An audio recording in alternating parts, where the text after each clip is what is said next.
हमारे व्यस्त जीवन में ईश्वर की आवाज़। हम जीवन में सफलता चाहते हैं, जीवन में उठना चाहते हैं, उन्नति चाहते हैं, पर कई लोग जीवन में गिर जाते हैं, पतन हो जाता है। कारण क्या है? हम जीवन की यात्रा कर रहे हैं, मंजिल पता है, पर मंजिल तक नहीं पहुंच पाते, भटक जाते। आखिर कारण क्या है? हमारा ये जीवन युद्ध की तरह है और हम ये युद्ध जीतना चाहते हैं, पर कई बार हार जाते हैं। हम इसका मूल्यांकन करें। 5वां सामान्य सप्ताह 14 फरवरी 2025 शुक्रवार। पहला पाठ उत्पत्ति ग्रंथ अध्याय 3 पद संख्याएं 1 से 8 तक और संत मार्कुस का सुसमाचार अध्याय 7 पद संख्याएं 31 से 37 तक। हमारा ये जीवन एक सुंदर यात्रा है। हमारे पहले अरबों खरबों लोग इस मार्ग से जा चुके हैं।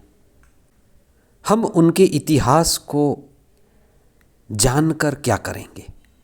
किसी भी व्यक्ति, किसी भी परिवार, किसी भी सभ्यता के उत्थान और पतन की बातें जानकर हमारे जीवन में क्या परिवर्तन आएगा? कई बार शास्त्र भी व्यक्ति, परिवार, सभ्यता या मानव के उत्थान और पतन की घटना हमारे पास रखते हैं। यह इसलिए क्योंकि दूसरों के उत्थान और पतन हमारे लिए भी हमारे उत्थान और पतन से मिलते जुलते हैं। आज के पहले पाठ में प्रथम मानव के पतन की घटना हमारे पास रखी जाती है। मनुष्य का उत्थान और पतन के पीछे दो आवाज़ हैं, दो वाणी, दो आदेश। एक वाणी, एक आदेश, एक आवाज़ ईश्वर की है, आत्मा की आवाज़ है, दिव्यता की आवाज़ है। दूसरी आवाज़ वासना की है, पशु की है, सांप की है, जिसे संकेत में शैतान कहा गया है, जिससे सुंदरता से, फल से, लुभावनेपन से जोड़ा गया है। ये दोनों ही आवाज़, दिव्यता की आवाज़, ईश्वर की आवाज़, और पशुता की आवाज़, शैतान की आवाज़, जो एक प्रतीकात्मक है, हमारे ही भीतर है।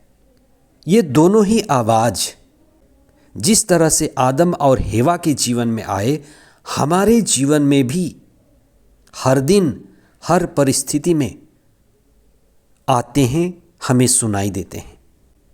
इसलिए हमारा जीवन एक चुनाव है कि हम कौन सी आवाज़ को सुने, किस आदेश को माने। ईश्वर के आदेश, आत्मा के आदेश को माने, जिससे मानकर हम ऊपर उठेंगे, या पशुता, वासना, तृष्णा, कामना, जो संकेत में शैतान का आदेश है। और जब हम उस आदेश को मानेंगे तो नीचे गिरेंगे, हमारी मौलिकता जाएगी।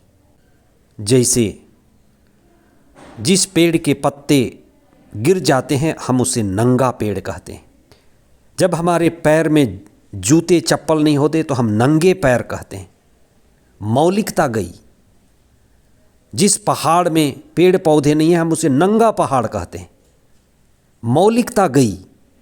उसी तरह से पशुता और वासना, तृष्णा, कामना हमारी मौलिकता को, दिव्यता को, आत्मीयता को छीन लेता है।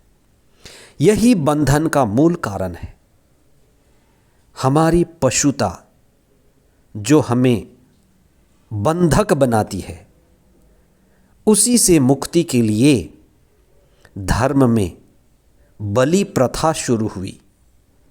प्रारंभ में पशु बलि और अलग अलग बलियां दी जाती थीं। आज पशु बलि नहीं रहे। आज ये विभिन्न रूपों में, विशेष करके हमारे बीच मिस्सा बलिदान के रूप में रह गया है। संकेतात्मक, प्रतीकात्मक। ईश्वर का पुत्र ईसा स्वयं मेमना बनकर बलि चढ़कर हमारे पशुता को बलि चढ़ाने के लिए प्रतिदिन हमें ये आह्वान किया जाता है कि अपने पशुता को बलि चढ़ाओ। तब हम जीत पाते हैं, तब हम हमारी पशुता पर, गुलामी पर प्रहार करते हैं। इसलिए हम कुछ समय मौन हो जाएं, धर्मशास्त्र की आवाज़ और शास्त्रों की मूल बातों को समझें, पवित्र आत्मा से प्रार्थना करें कि हम ईश्वर की आवाज़ से जुड़े रहें, सतत पवित्र आत्मा के द्वारा संचालित हों और हम प्रज्ञा के मार्ग पर बढ़ते जाएं। खुद जागें, आध्यात्मिकता में उठें और जो गिरे हैं उनके भी मदद के कारण बने, सहारा बने। आमीन।